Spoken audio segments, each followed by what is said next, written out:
तरह से मंत्र का प्रभाव आपको देखने को मिलेगा, क्योंकि कुछ लोगों का कहना है कि मंत्र प्रभावशाली नहीं हो रहा है। जय गुरुदेव।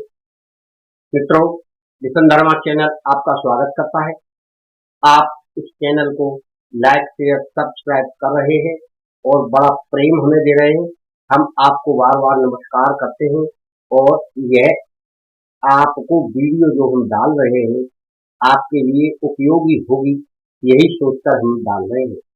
जो लोग गायत्री साधक हैं या साधना करना चाहते हैं या कुछ कर रहे हैं, उनके यह विचार हमारे पास आए हैं कि गायत्री मंत्र प्रभावशाली क्यों नहीं हो रहा।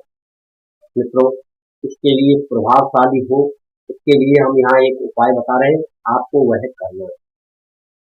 अधिकांश लोग तो बिना गुरु के करते हैं, देखा देखी सुनकर या कहीं पढ़कर, किसी की वाणी से कोई सुन लेता है कि गायत्री मंत्र से ऐसा हो जाता है, गायत्री मंत्र करने से यह होता है, गायत्री मंत्र करने से यह शक्ति मिलती है, तो लोग अनायास करना शुरू करते हैं।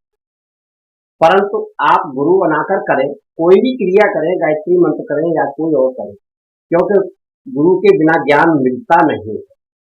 गुरु की वाणी में एक अलग शक्ति होती है और वह आपको शक्ति प्राप्त होती है। अब आपको जैसे करना है आप जैसे करें, परंतु हम यहाँ विचार बता रहे हैं कि वह प्रभावशाली क्यों नहीं है। सर्वप्रथम तो यह है कि आपका मन एकाग्र नहीं हो रहा है।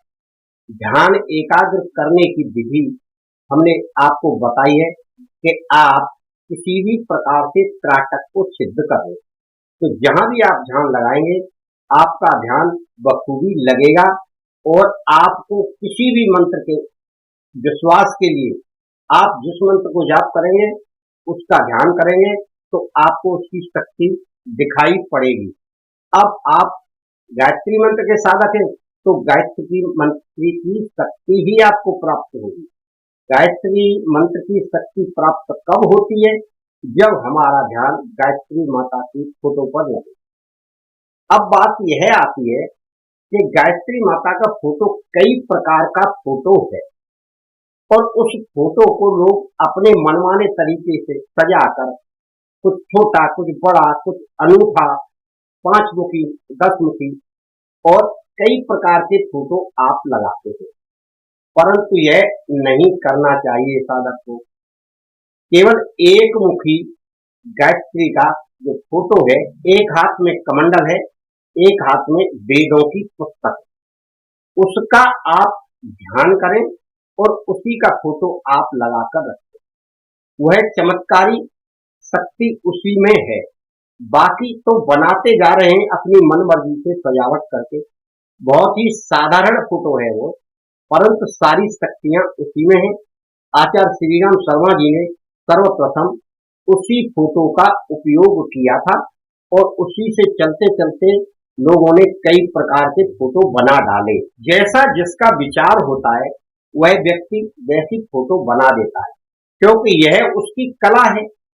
जिस प्रकार कलाकार अपनी कला का प्रदर्शन करता है वह उसी प्रकार उसे सजावट करके अनेक प्रकार से उसके मन में जो विचार आते हैं उसी प्रकार की फोटो बना देता है। आपको केवल सिंपल फोटो लेना है, यानी साधारण, किसी भी देव की आप साधारण फोटो लेंगे तो उस पर आपका ध्यान बहुत ही मजबूती से लगेगा। जब किसी इष्ट देव प्रतिमा के प्रति हमारी आस्था हो जाती है और हम ध्यान बहुत एकाग्र मन से लगाते, तब उसके मंत्र की शक्ति हमें प्राप्त होती है। आप भी अगर गायत्री साधक हैं तो उस एक फोटो को, यानी जिसमें एक ही मूर्ति फोटो है, वो लगाएं, पंचमुखी वाली ना लगाएं। और फिर पहले ध्यान लगाने की क्रिया को परिपक्व कर लें, यानी हम ध्यान लगा सकते हैं, हमारा ध्यान विचलित नहीं होगा, क्योंकि ध्यान बड़ी जल्दी विचलित हो जाता है।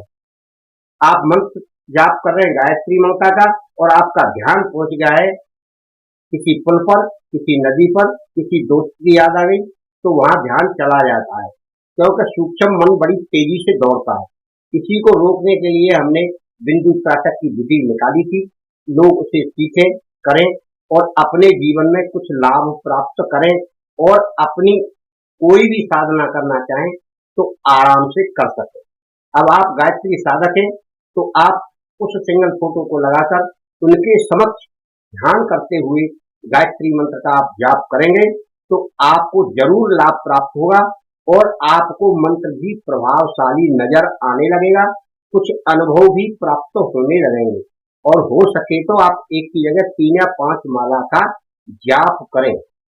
मित्रों, मैं आपको धन्यवाद करता हूं, अपने गुरु की ओर से करता हूं कि आप अपनी साधनाओं को सफलतापूर्वक पूरी करें और आप उन्हें सिद्ध कर लें। जय गुरुदेव।